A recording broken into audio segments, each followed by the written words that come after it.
Antara Giovanni Van Bronckhorst atau John Hartman itu, saudara-saudara, itu terserah PSSI tujuannya mau apa. Kalau dia hanya mencari sensasi, gimmick, pencitraan, ya Giovanni yang cocok, saudara-saudara. Karena Giovanni ini populer, media darling, netizen darling, disenangi netizen. Apalagi dia keturunan Indonesia. Tetapi kalau ingin membina sepak bola yang benar, membina tim nasional yang benar, ya John Hartman ini yang cocok, saudara-saudara. Karena kurikulum vitae dia, pengalaman dia menunjukkan bahwa dia layak, saudara-saudara.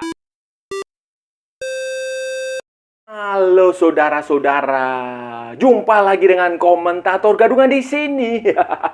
Dengan komentator yang gadungan. Seperti biasa, saudara-saudara, seperti biasa kalau kita sudah bertemu, pasti akan ada yang kita bicarakan tentang sepak bola di seputaran Asia Tenggara yang baik, yang benar. Tidak ada hoax, semuanya sesuai fakta, bukan klaim. Saudara-saudara, yang tidak lebay. Baik yang sudah lama sekali maupun yang terkini. Bebas, saudara-saudara. Bebas, bebas, bebas. Yang penting, sopan.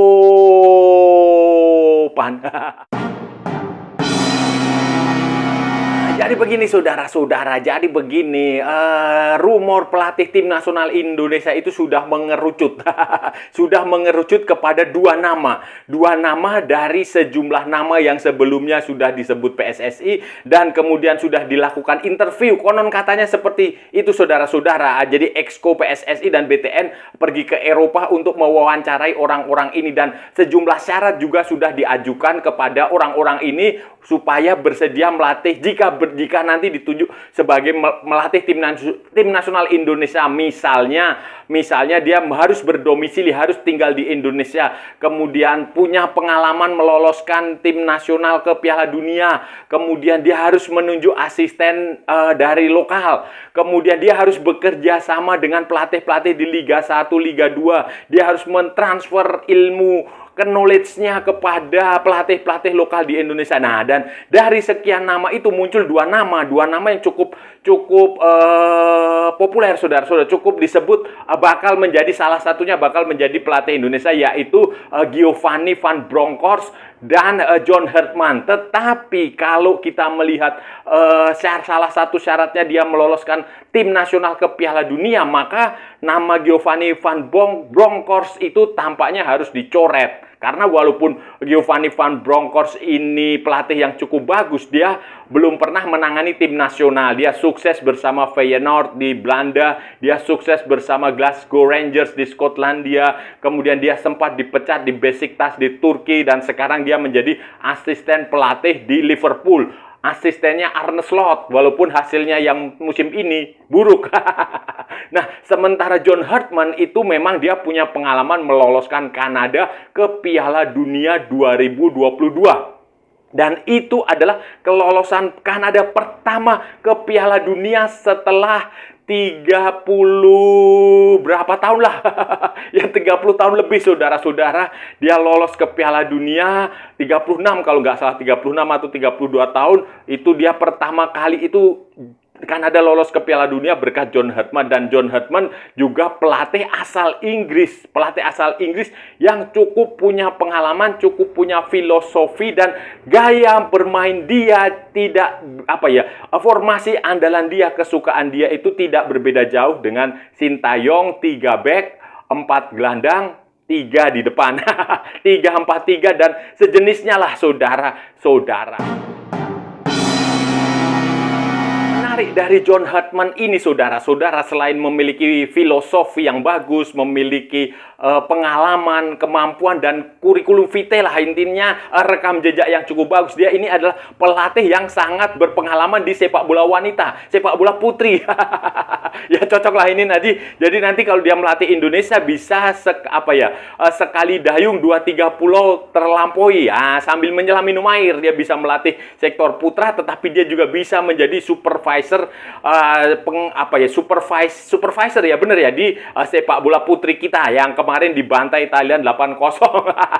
Itu sudah, dan di sepak bola putri dia juga luar biasa, saudara-saudara. Dia menukangi Kanada dari 2011 sampai 2018 dan dia back to back bronze medal. Bronze medal itu apa ya? Perunggu, saudara-saudara, Olimpiade 2012 dan Olimpiade 2016. Dia juga meloloskan Kanada ke perempat final Piala Dunia Putri kalau nggak salah, saudara-saudara. Begitu pula waktu bersama dengan Selandia Baru, New Zealand. Dia dengan Selandia Baru dia juga Olimpiade Beijing, saudara-saudara. Olimpiade Beijing 2008 ya, saudara-saudara. Itu adalah kalau nggak salah itu prestasinya lumayan di situ. Dia juga lolos ke Piala Dunia Putri bersama Selandia Baru, saudara-saudara. Ya, pokoknya di level sepak bola putri ini pelatih yang cukup bisa diandalkan, dan dia menjadi satu-satunya pelatih dalam sejarah sepak bola yang meloloskan tim putri dan tim putra ke Piala Dunia. Belum pernah ada Piala Dunia di sektor putra kan dengan Kanada, saudara-saudara. Dengan Kanada 2022, walaupun kemudian hasil di Piala Dunia di Qatar itu tidak terlalu bagus lah, tetapi kan setidaknya dia sudah pecah telur, sudah memecah kebuntuan setelah 30-an tahun lebih tidak pernah lolos ke Piala Dunia, selalu kalah bersaing dengan Amerika Serikat, selalu kalah bersaing dengan Kanada, bahkan kalah bersaing dengan Costa Rica. Mereka akhirnya mendapatkan kesempatan lolos ke Piala Dunia untuk pertama kalinya di 2022 itu, saudara-saudara. PSSI memang tujuannya untuk membina sepak bola, membina tim nasional, membentuk skuad yang bagus, yang tangguh, yang lolos ke Piala Dunia 2030, yang mampu bersaing setidaknya mencapai perempat final, babak 16 besar ya, 16 besar atau perempat final, fase knockout lah Piala Asia 2027 ya. Menurut saya pilihannya jauh lebih bagus kepada John Herdman ini, saudara-saudara, karena dia punya filosofi. Dia bukan pemain, sewaktu dia menjadi pemain dia bukan pemain yang terkenal, bukan pemain biasa-biasa aja, tetapi sebagai pelatih dia hebat. Kan tidak semua pemain, mantan pemain hebat bisa jadi pelatih hebat. Begitu pula dengan mantan pemain buruk, tidak selamanya juga jadi pelatih yang buruk. Banyak juga yang jadi pelatih hebat. Bahkan tidak punya rekam jejak pelatih pemain pun banyak juga yang menjadi pelatih hebat. Anda lihat, Jurgen Klopp jadi waktu pemain jelek, tidak terlalu bagus. Jose Mourinho bahkan nggak jelas dia pemain atau apa. Jadi pelatih yang hebat. Jadi itu John Herdman itu punya kemampuan itu, punya rekam jejak itu. Dia punya filosofi permainan yang bagus. Dia bisa mengembangkan, dan itu terbukti. Sepak bola putri New Zealand, Selandia Baru, sepak bola putri Kanada, sepak bola putra Kanada itu benar-benar dia benar-benar dia kayak bercocok tanam. Bercocok tanam, saudara-saudara, menanam, memberi pupuk, kemudian membersihkan gulma-gulmanya, kemudian menikmati hasilnya setelah menjalani proses yang panjang. Nah, ini saya rasa lebih logis. Kalau PSSI tujuannya untuk prestasi, untuk sepak bola yang benar-benar sepak bola ya bukan untuk sekedar panggung politik, panggung pencitraan, atau panggung cari duit ya. Ini adalah solusi yang paling masuk akal menurut saya. Karena yang kita cari adalah pelatih-pelatih yang punya kemampuan, yang punya membina pemain, seperti Sintayong ketika waktu datang ke Indonesia itu kan dia putus generasi, memulai dari nol. Nah, kita butuh pelatih-pelatih seperti itu, yang memulai dari nol dan yang memulai dari segalanya, dari nothing menjadi something. Nah, itu harus kita lakukan, saudara-saudara, dan proses dibutuhkan dalam hal ini ya pelatih seperti Sintayong, Luis Mia, dan sekarang kalaupun John Herdman ini jadi ya saya rasa itu sesuatu yang bagus. Tetapi saudara-saudara, tetapi kalau tujuan PSSI ini ya hanya sekedar pencitraan, hanya sekedar gimmick, hanya sekedar cari duit, hanya sekedar mencari popularitas, hanya sekedar jualan, ya yang lebih cocok adalah Giovanni Van Bronckhorst. Kenapa? Karena Giovanni Van Bronckhorst itu adalah tokoh, sosok yang populer, sosok yang media darling, netizen darling khususnya di Indonesia. Kenapa? Karena latar belakang dia sebagai mantan pemain nasional Belanda yang hebat, dan kemudian status dia juga sebagai keturunan Maluku. Kan di Indonesia ini ya secara umum itu kan background latar belakang itu kan penting. masih banyak orang yang menganggap latar belakang itu penting. Siapa dia? Keluarga siapa, darahnya dia darah biru atau darah kuning. Nah, itu kan masih penting. Dan Giovanni Van Bronckhorst ini, kalau PSSI ingin mencari popularitas, ingin mencari pencitraan, ingin mencari gimmick-gimmick jualan, ya ini yang cocok Giovanni Van Bronckhorst, karena dia populer saudara-saudara. Dan popularitas dia ini kalau disandingkan dengan Sintayong, ya saya rasa dia akan bisa mengejar Sintayong, bahkan bisa melewati Sintayong, dan itu yang dibutuhkan oleh PSSI.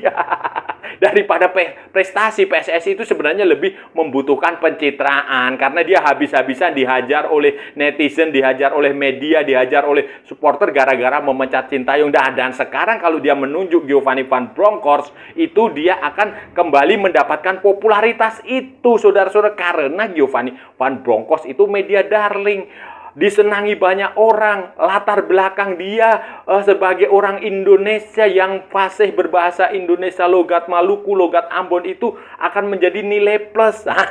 Itu saudara-saudara, kalau tujuannya bukan prestasi. Karena kalau kita melihat rekam prestasi dia, ya dia nggak punya pengalaman sebagai pelatih di tim nasional. Apalagi meloloskan tim nasional ke Piala Dunia. Dia hanya mempunyai pengalaman melatih di klub. Dan melatih di klub dan tim nasional itu berbeda, saudara-saudara. Melatih klub itu Anda bisa bekerja day by day. Setiap hari Anda ketemu pemain, Anda bisa menginstal itu, Anda bisa melatih, Anda bisa meminta pemain itu begini. Tetapi tim nasional itu beda. Tim nasional itu tidak bertemu setiap hari, bertemu mungkin sebulan, 2 bulan sekali. Kemudian, nah itu kan berbeda, dan dibutuhkan, kalau tim nasional itu yang dibutuhkan adalah taktik, strategi, kemudian suntikan motivasi, semangat. Nah, kayak begitu saudara-saudara. Tetapi kelebihan lain Giovanni Van Bronckhorst adalah dia orang Belanda, dan mayoritas pemain kita berasal dari Belanda.